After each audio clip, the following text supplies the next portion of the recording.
Before late-night TV turned into a battlefield of politics and predictable punchlines, there was Johnny Carson, the effortless master of entertainment.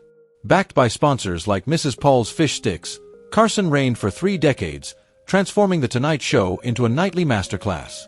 The funniest minds in the world didn't just perform, they came to make Johnny laugh. And when the chemistry was magic, he'd drop his polished host persona, wipe away real tears, and turn into just another fan in the crowd. For millions of families, the memories are personal. Parents and kids huddled around the glowing screen, sharing laughter so pure it still holds up decades later. But here's what most people don't know. Carson's most unforgettable moments came from a rare group of guests who had the power to crack his composure completely.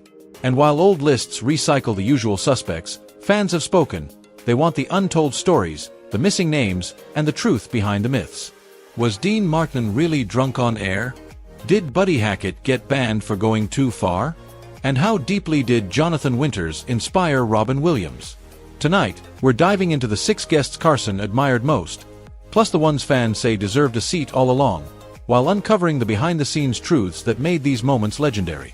Johnny Carson embraced many forms of comedy, but when it came to sheer craftsmanship, there were a select few who impressed him more than anyone else. Rodney Dangerfield. Rodney Dangerfield. Every word out of his mouth was a precision bomb, set up, timed, and detonated with flawless accuracy. Johnny Carson wasn't just laughing, he was mesmerized.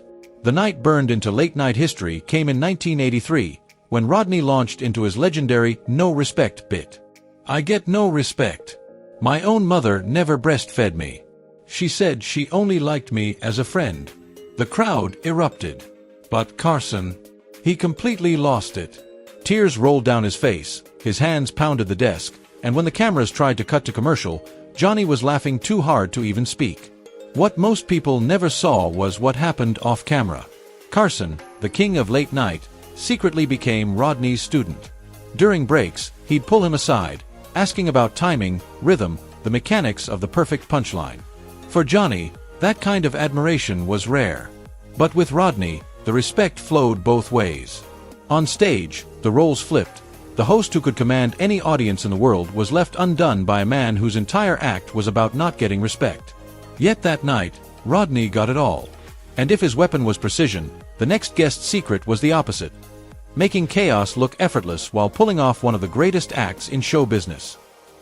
Dean Martin. Dean Martin won over audiences by making comedy feel effortless, as if it just happened by accident.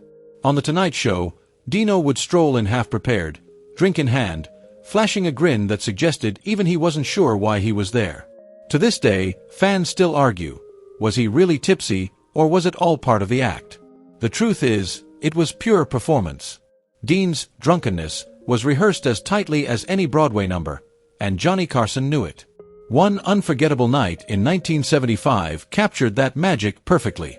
Dean mixed up names, forgot the movie he was supposed to plug, and tossed out one-liners so casual they seemed like slip-ups. "How'd all these people get in your room?" he deadpanned to Johnny, as though the studio audience had wandered in by mistake. Carson was in stitches, because even Dean's mistakes were flawlessly timed. Behind the curtain, Johnny admired the genius of it. Other comics sweated for laughs. Dean earned them by simply relaxing. More than once, Carson would slip into Dean's dressing room before showtime, not to rehearse material, but just to absorb that unshakable cool. As Carson later put it, when you're truly comfortable with yourself, the audience feels comfortable too. But if Dean was the smooth breeze, the guest who followed was the storm, a wild card who could spin an ordinary hunting tale into a 10-minute odyssey that left Carson gasping for air. Where Dean Martin floated through The Tonight Show like silk, this next guest would barrel in like thunder. Buddy Hackett. Buddy Hackett didn't just walk onto The Tonight Show stage, he stormed in like a hurricane. He wasn't a comedian who told jokes. He was a mad genius who built entire universes out of nonsense, absurd characters, and outrageous situations, all stitched together with his unmistakable timing. Carson adored him for that wild unpredictability, because with Buddy, no one, not even Buddy himself, knew where the story was headed.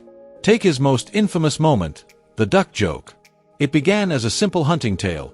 A man shoots a duck, it crashes into a barn, and lands in a farmer's yard.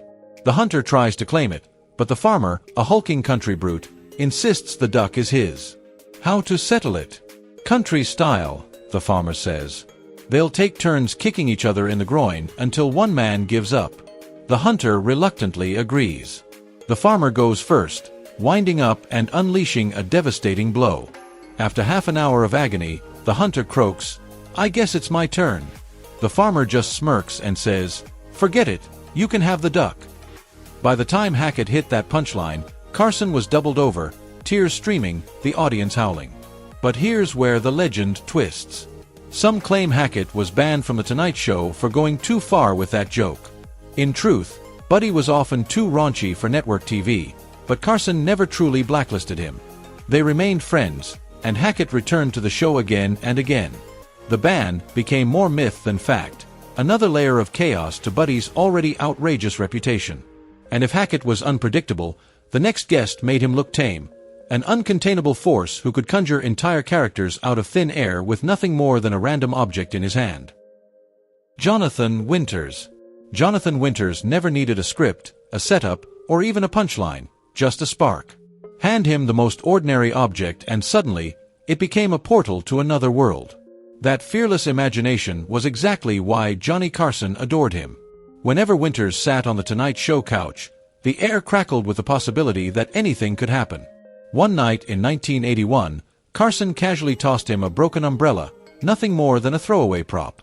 Within seconds, Winters morphed into a slightly deranged British colonel caught in a downpour, barking out bizarre battlefield stories, including the unforgettable line about Sergeant Pembroke being devoured by his own canteen. The audience roared. Carson completely lost control, head thrown back, tears streaming as he gasped for air between laughs.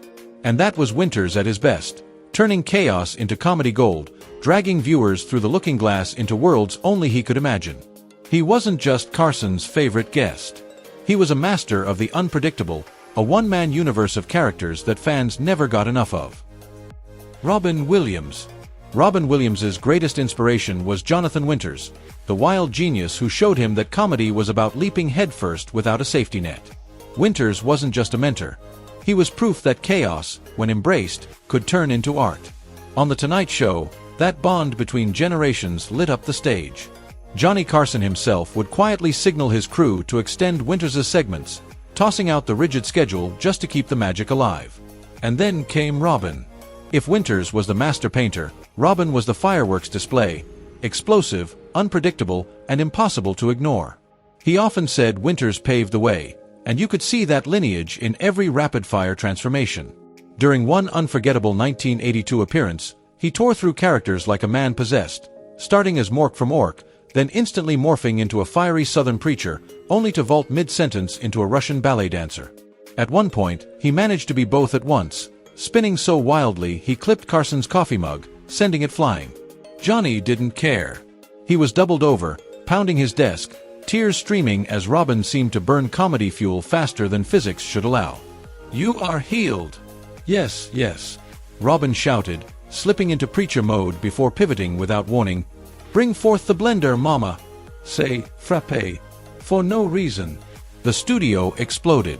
The crew treated his visits like a high-alert mission, extra microphones, roaming cameras. The band braced in case he decided to conduct them mid-bit. But Carson's deepest respect wasn't for the laughs alone, it was for Robin's fearlessness. As Johnny told his producers, Robin would rather crash and burn doing something original than play it safe. That reckless bravery, that live-wire spirit, was what Carson admired most. Every appearance felt less like a talk show segment and more like watching lightning strike on live television. And yet, as unforgettable as Robin was, the final guest needed no speed or chaos. With one perfectly timed stunt, he could dismantle the entire structure of a talk show, proof that comedy takes many forms, and breaking the rules was the truest art of all. Steve Martin. Steve Martin wasn't just another comic sliding across Johnny Carson's stage. He was a jolt of electricity that reminded everyone comedy could still shock you. By the late 1970s, Carson had seen it all. But Steve was different. He respected tradition while gleefully tearing it apart. His act was clever, absurd, and wildly unpredictable, and Johnny loved him for it. The best example, the now legendary, "I have to leave" bit. In the middle of a perfectly normal interview, Steve suddenly said, "I have to leave." No explanation. He stood up, walked right off set, and left Carson staring at the cameras with a baffled audience. A few moments later, Steve strolled back in, stone-faced, picked up the conversation as if nothing had happened, and delivered punchlines like, "I see all the big stars come on, they always have to leave. So I thought I'd say it too. But I don't actually have to leave." Carson played along, half amused, half stunned. "Can you stay with us a little longer?" Steve shot back, "I can stay the whole show." The exchange was so offbeat it instantly became a running gag, with audiences tuning in just to see if Steve would bolt again. What made Carson admire him even more was this. Steve's boldness didn't just crack up viewers, it pushed Johnny himself to take risks. As Carson later admitted, the greatest Tonight Show moments often came from the unexpected. And while Carson's legendary Big Six guests always brought magic, fans watching at home made one thing clear: others deserved a spotlight too. At the very top of that list stood Don Rickles. Don Rickles, the undisputed king of insult comedy. His roasts were so sharp they could cut Carson to pieces with laughter, and yet, by the end of the night, Johnny would still be hugging him like an old friend. Then came Jackie Mason, whose infamous Ed Sullivan parody once had Carson practically sliding out of his chair. Bob Uecker, Mr. Baseball himself, turned sports commentary into pure absurdist theater, so outrageous it felt scripted but never was. And who could forget Carol Wayne, the beloved matinee lady from the Tea Time movie sketches, whose flirty, wide-eyed banter with Johnny became a running gag etched into late-night history. Fans never stopped bringing up these names, because they weren't just guests. They were family, part of The Tonight Show's DNA. Some returned time and again, others left their mark in unforgettable one-offs. To leave them out entirely would be like talking about the Beatles and pretending George Harrison never existed.